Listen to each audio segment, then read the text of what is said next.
Good morning. দেখো আজকে পাইথনের ক্লাসে টাইপ কনভার্সন করাবো। টাইপ কনভার্সন মানে ডেটা টাইপের কনভার্সন। দু রকম আছে, একটা এক্সপ্লিসিট আর একটা ইমপ্লিসিট। ইমপ্লিসিট মানে হচ্ছে স্বয়ংক্রিয় বা অটোমেটিক যে ডেটা টাইপের কনভার্সন হয় সেটাকে বলে ইমপ্লিসিট কনভার্সন। আর যেটা এক্সপ্লিসিট সেটা হলো মানে ফোর্সফুলি যে আমরা কনভার্ট করি কোন ডেটা টাইপকে অন্য ডেটা টাইপে, সেইটাকে বলে এক্সপ্লিসিট ডেটা কনভার্সন। এবার জিনিসটা কি একটু উদাহরণ দিই বা দেখাই। ধরে নাও একটা ভেরিয়েবল আছে এক্স ইজিক্যাল টু 2, এটা কিন্তু ইন্টিজার, ঠিক আছে। আচ্ছা, ওয়াই বলে আরেকটা ভেরিয়েবল আছে যেটা হচ্ছে 3.5, এটা কিন্তু কিন্তু ফ্লোট, ঠিক আছে। এবার আমি যদি Z is equal to X plus Y করি, তাহলে জেড এর যে রেজাল্টটা পাবো সেটা হচ্ছে 5.5 ফ্লোটে পাবো। তার মানে এক্স যে ইন্টিজার ডেটা টাইপটা ছিল সেটা ফ্লোটে অটোমেটিক্যালি কনভার্ট হবে। এটাকে ইমপ্লিসিট ডেটা কনভার্সন বলে, ঠিক আছে। পাইথন কি করে, বাই ডিফল্ট যখন কনভার্ট করে তখন ছোট ডেটা টাইপের ডেটাকে, মানে যেটার সাইজ ছোট, যেমন ইন্টিজারের সাইজটা ছোট, সেটাকে বড় ডেটা টাইপে কনভার্ট করে দেয়। যেমন বড় ডেটা টাইপ হচ্ছে ফ্লোট, ফ্লোটে কনভার্ট করে। এই হলো ব্যাপার, বুঝতে পারছো? আচ্ছা,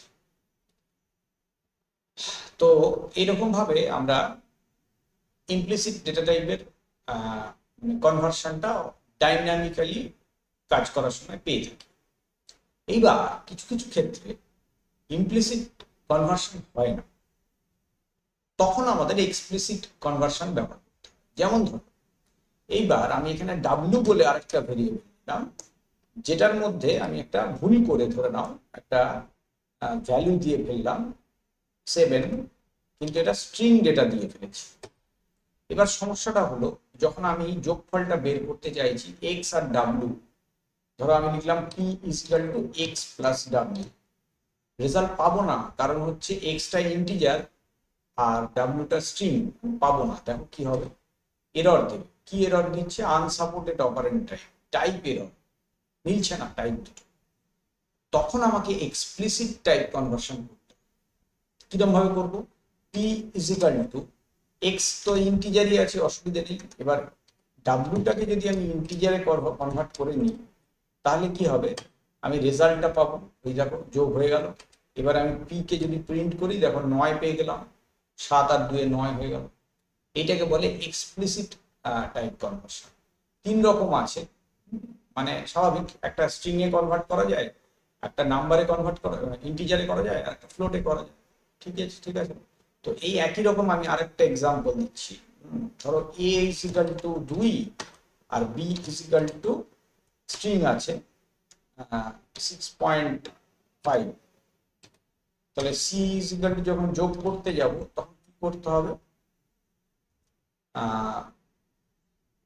এটা যদি ফ্লোট হতো ভালো হতো।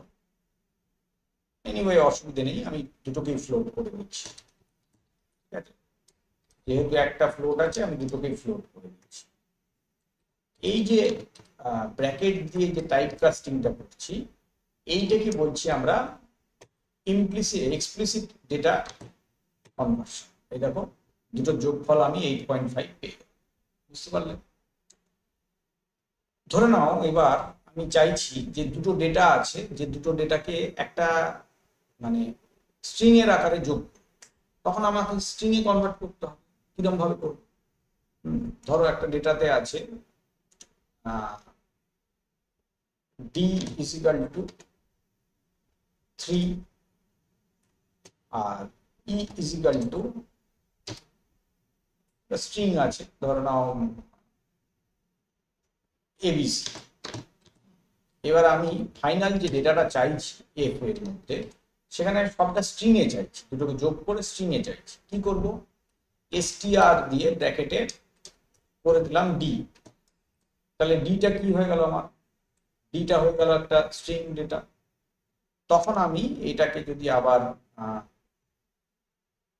এর সঙ্গে যোগ করব, ডাইরেক্ট যোগ কি হবে আগে দেখে নাও। আগে এফ এ যদি এরকম ভাবে রাখি তাহলে কনভার্ট হয়ে গেল, তিনটা হয়ে গেল কনভার্ট হচ্ছে স্ট্রিং এ, এভাবে স্ট্রিং এ কনভার্ট করা হয়। আর যদি যোগ করতে চাই দেখতে হবে যোগ করা হবে কি, স্ট্রিংকে তো এইভাবে যোগ করা যায় না, প্লাস str কি আছে ই, এইভাবে স্ট্রিংকে যোগ করলাম, তাহলে ওই ইটা মানে তিনটা আগে হবে আর এবিসিটা পরে। তাহলে এফ কে প্রিন্ট করলে ওই দেখো 3abc, ঠিক আছে। কিন্তু এখানে খেয়াল করো স্ট্রিং যখন যোগ হয় তখন কিন্তু মানে ইন্টিজারের মতন নিউমেরিক ভ্যালু যোগ হয় না, স্ট্রিং এটাকে কনক্যাটিনেশন বলে। তো এটা পাইথনে আমি ভাবছিলাম বোধহয় অন্য কোনো মেথড আছে, মেথড নেই, ডাইরেক্টলি হয়। কনক্যাটিনেশন মানে দুটো স্ট্রিং যুক্ত হয়ে যায়, একটা স্ট্রিং এর পেছনে আর একটা স্ট্রিং যুক্ত হয়। তো এই যে পদ্ধতিগুলো করলাম এগুলোকে বলে এক্সপ্লিসিট টাইপ কাস্টিং বা টাইপ কনভার্সন, ঠিক আছে।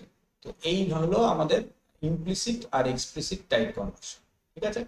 তো ক্লাসগুলো ফলো করো, দেখো নিশ্চয়ই ভালো লাগবে। আর আস্তে আস্তে দেখো আমরা ধীরে ধীরে ল্যাঙ্গুয়েজের ভেতরে ঢুকছি, এবং আগামী কিছুদিনের মধ্যেই দেখবে কিছু প্রোগ্রামও করানো শুরু হয়ে যাবে। তো তোমরা ক্লাসগুলো যদি প্রত্যেকটা ফলো করো মনে হয় বুঝতে পারবে, ভালো লাগবে। লাইক করবে, শেয়ার করবে, আর কোনো প্রশ্ন থাকলে কমেন্টে অবশ্যই জানাবে। আজকে ক্লাসে এইটুকুই রাখছি। থ্যাংক ইউ সকলকে।